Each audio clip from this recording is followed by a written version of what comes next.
There's a particular kind of person you've met before. They smile when you speak. They listen with concern.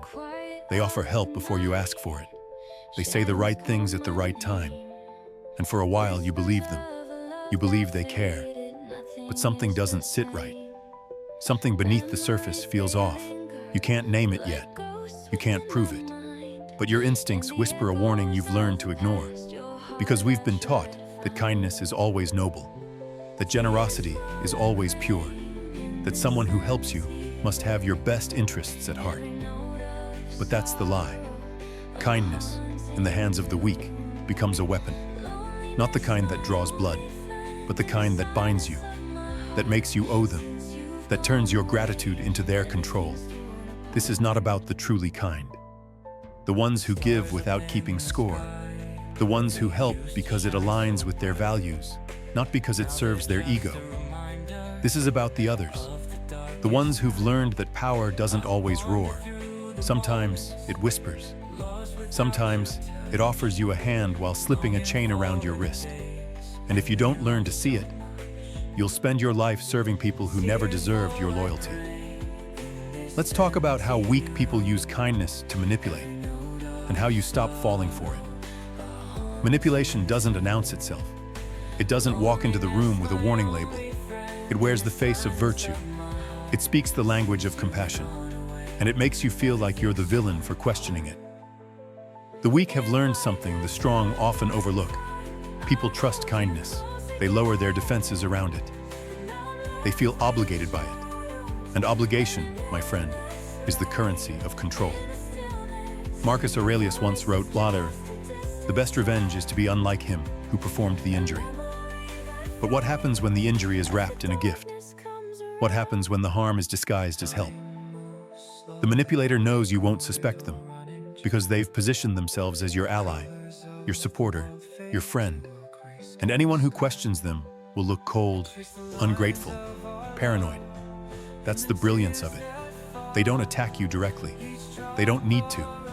They simply place themselves in a position where rejecting them feels like betraying yourself.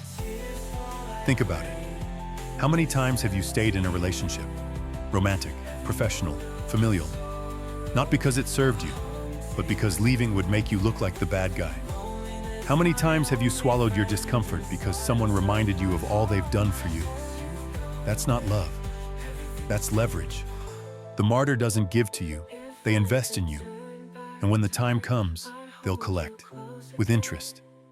Let's get something clear. Real kindness doesn't need an audience. It doesn't post about itself on social media. It doesn't remind you of what it did for you 3 months ago. It doesn't keep a mental ledger of favors given and debts owed. Real kindness is quiet. It's steady. It exists whether or not anyone notices. But performative kindness? That's something else entirely. The performative giver needs witnesses. They need validation. They need you to know, and more importantly, they need everyone else to know that they're good people. This is not about genuine generosity. This is about image management. Niccolo Machiavelli understood this deeply. He wrote, "Everyone sees what you appear to be. Few experience what you really are." The manipulator builds their reputation on appearances. They craft a persona of selflessness, sacrifice, and care. And they do it because it's easier than actually being strong. Weakness, you see, has a very specific strategy. It can't compete on merit. It can't lead through competence or inspire through character. So it uses guilt, it uses debt, it uses the social proof of its own manufactured goodness. Watch closely. The person who constantly broadcasts their kindness is often the same person who punishes you in private. The one who posts inspirational quotes about loyalty is the one keeping tabs on every slight. The one who loudly proclaims their empathy is the one who weaponizes yours, because their kindness was never about you. It was always about them. Here's where it gets dangerous. Manipulative kindness always comes with strings. Always. Even when those strings are invisible at first. They'll do something for you. Something you didn't ask for. Something that feels generous in the moment. And you'll thank them. You'll feel warmth. You'll feel connection.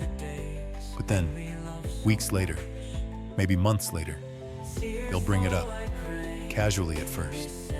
Just a mention, just a reminder. After everything I did for you, I was there when no one else was. Remember when I helped you with that? And just like that, the gift becomes a debt. The favor becomes a chain. And you realize you were never the recipient.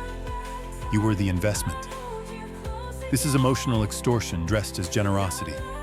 The Stoics had a practice. They gave without expectation. They helped because it was the right action, not because it guaranteed a return. Seneca wrote, "Wherever there is a human being, there is an opportunity for kindness." But he also warned against those who give in order to bind. True strength gives freely. Weakness gives with a contract. And the contract is always one-sided. You didn't agree to the terms. You didn't sign anything. But somehow, you're held accountable to them. This is how weak people claim power. They don't earn your respect. They don't inspire your loyalty. They trap you in a web of obligation, and they call it friendship. Let me tell you something most people won't. Vulnerability is not always honest. Sometimes it's strategic. The manipulator knows that when someone shares their pain, you instinctively want to help. You want to fix it.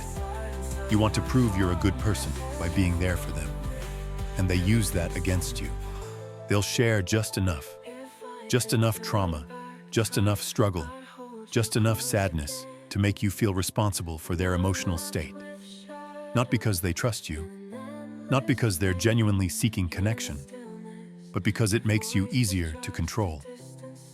When someone reveals their wounds to you, your natural response is to protect them, to accommodate them, to avoid saying or doing anything that might hurt them further. And that's the trap. Suddenly, you're walking on eggshells. You're managing their emotions. You're bending your boundaries because they've framed themselves as fragile. And if you ever set a limit, if you ever say no, they'll remind you of their pain. They'll make you feel cruel for prioritizing yourself. This is not vulnerability. This is emotional hostage-taking. Carl Jung spoke of the shadow, the part of ourselves we refuse to acknowledge. The manipulator projects their shadow onto you. They make you carry the weight of their unprocessed pain.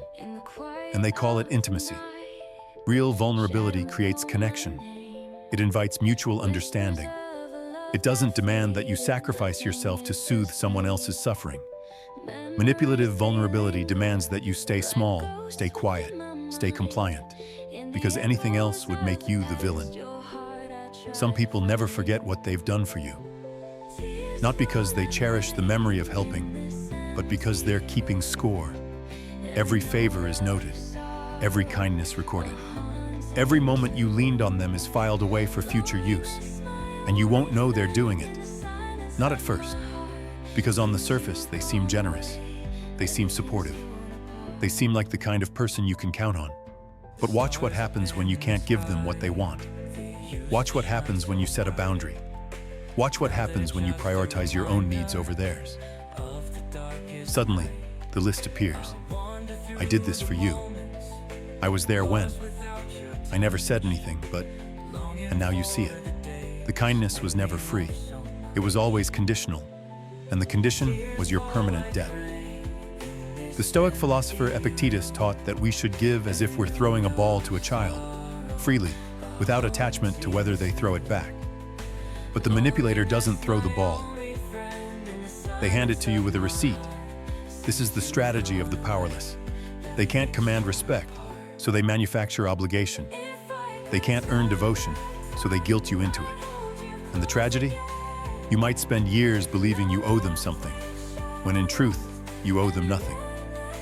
Here's a test, a simple one. Say no to someone. Set a boundary. Choose yourself over them, just once, and watch how they respond. If they're truly kind, they'll respect it. They might be disappointed, but they'll understand. They won't make you feel guilty. They won't withdraw their affection as punishment. But if they're manipulative, everything changes. The warmth disappears, the support evaporates. The person who was so understanding, so compassionate, so present, suddenly becomes cold, distant, resentful, and they'll make sure you feel it. This is the conditional ally. Their kindness only exists as long as you comply. as long as you serve their needs, as long as you don't inconvenience them with your own. Machiavelli warned that people will remain loyal only as long as you are useful to them. The manipulator takes this principle and wraps it in the disguise of friendship. They're not interested in a relationship of equals.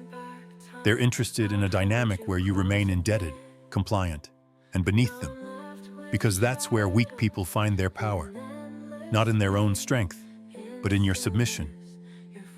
Let's destroy a myth, one that keeps you trapped. No one is completely selfless, not you, not me, not the person who claims to be.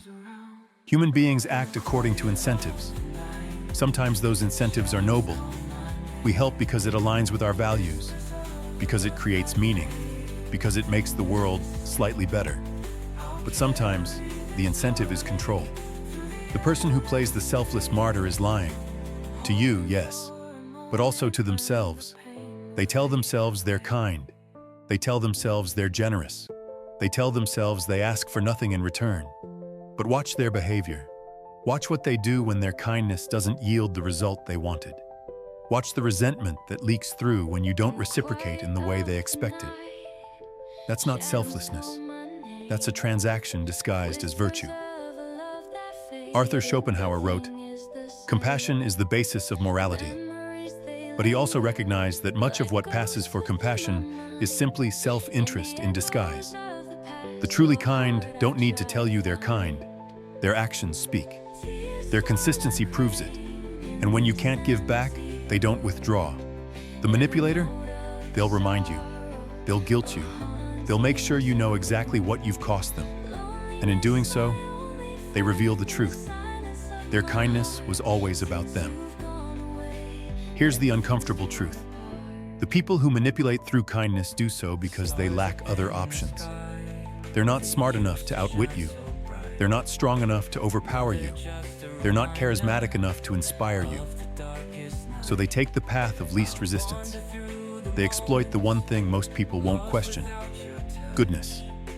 They know you've been taught to trust the helper, to respect the giver, to feel guilty when someone sacrifices for you, and they use that conditioning to control you. This is weakness pretending to be strength. Insecurity masquerading as generosity. Fear dressed up as love. Robert Greene, in the 48 Laws of Power, warns, when you show yourself to the world and display your talents, you naturally stir all kinds of resentment, envy, and other manifestations of insecurity. The manipulator doesn't show their true self. They can't, because their true self is too fragile, too envious, too desperate for validation. So they build a mask, and that mask is kindness. They need you to see them as good, because if you saw them clearly, you'd walk away. Let me tell you what happens when you don't recognize this pattern. You spend your life serving people who don't deserve it. You exhaust yourself trying to repay debts that were never real. You sacrifice your boundaries, your time, your energy, all to avoid the guilt of disappointing someone who was never truly on your side. And worse, you start to believe you're the problem. You think you're selfish for wanting space. You think you're ungrateful for questioning their motives. You think you're cold for not feeling the warmth they claim to offer. But that's the manipulation working. That's the trap closing. The weak person's greatest skill is making you doubt yourself, making you feel like you're the villain in a story where you were always the victim.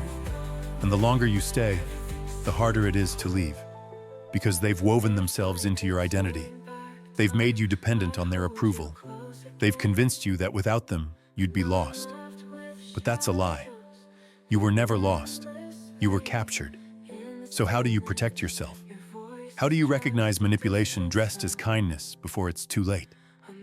First, watch the pattern, not the words, not the gestures, the pattern.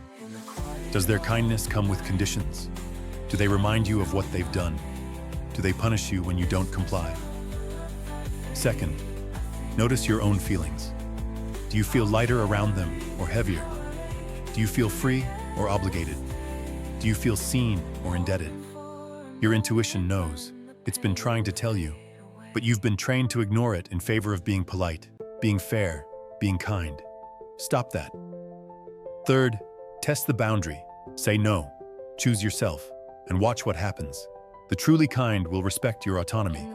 The manipulator will make you pay for it. Seneca wrote, "We suffer more often in imagination than in reality.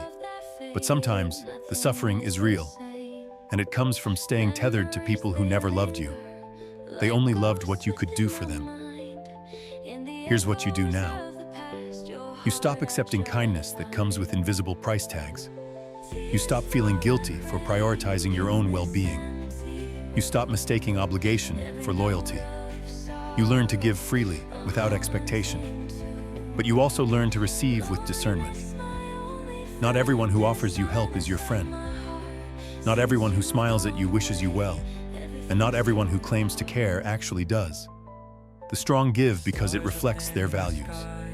The weak give because it creates leverage. And once you see the difference, you can't unsee it. You start building relationships with people who don't keep score, who don't weaponize vulnerability, who don't make you feel small for having boundaries. You surround yourself with those who celebrate your growth, not those who need you to stay dependent. And you reclaim your power, not by becoming cold, not by closing yourself off, but by refusing to let weakness disguise itself as love. The Stoics understood something essential. You cannot control other people. You can only control yourself. You can't stop manipulators from existing. You can't force them to be genuine. You can't make them see the harm they cause. But you can choose to not participate. You can choose to walk away. You can choose to no longer carry the weight of someone else's emotional games. Marcus Aurelius wrote, "You have power over your mind, not outside events. Realize this, and you will find strength." The manipulator's power over you exists only as long as you believe in it.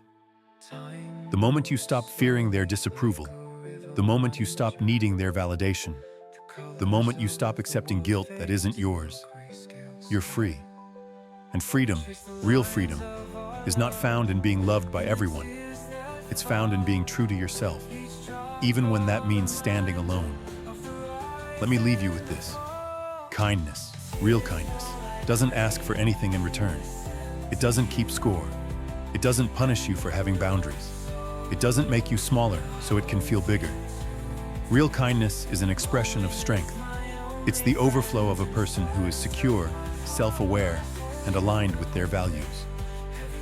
Manipulative kindness is the tool of the weak. It's the strategy of those who can't win through honesty, competence, or character. And once you see the difference, you stop wasting your life on people who were never worthy of your loyalty. You stop giving your energy to those who drain it. You stop feeling guilty for choosing yourself. You stop believing that love and control are the same thing, because they're not. Love frees you. Control binds you, and you deserve to be free. If this resonated with you, if you felt something shift inside while watching this, then you're ready.